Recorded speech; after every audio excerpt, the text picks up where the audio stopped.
ఆంధ్ర రాష్ట్రాన్ని అభివృద్ధి చేయాలనే లక్ష్యంతో కూటమి ప్రభుత్వం పనిచేస్తుంది.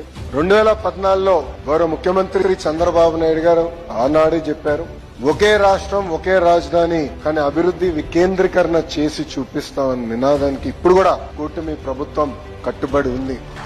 అన్ని ప్రాంతాలని సమగ్ర అభివృద్ధి చేయాలి, కానీ క్లస్టర్ బేస్డ్ అప్రోచ్ అనేది చాలా చాలా అవసరం అని చెప్పారు. అందుకే ఆటోమోటివ్ క్లస్టర్ ఒక అనంతపూర్ లో వచ్చింది, renewable energy cluster Kurnool Anantapur జిల్లాలో వచ్చింది, సిమెంట్ క్లస్టర్ ఒకటి ఏర్పాటు చేస్తున్నాం, ఎలక్ట్రానిక్స్ మ్యానుఫ్యాక్చరింగ్ క్లస్టర్ ఒకటి వచ్చింది, ఏసీ క్లస్టర్ ఒకటి వచ్చింది, compressed biogas, aqua, quantum, medical devices manufacturing, pharma, steel, ఇలా ఒక్కొక్క క్లస్టర్ సుమారుగా 22-23 క్లస్టర్స్ తయారు చేస్తున్నాం. ఈ క్లస్టర్ లో కేవలం ఒక 10 కంపెనీలు తీసుకొస్తాం కాదు, ఎంటైర్ ఎకో సిస్టమ్ ఈ క్లస్టర్ లో తీసుకొస్తాం.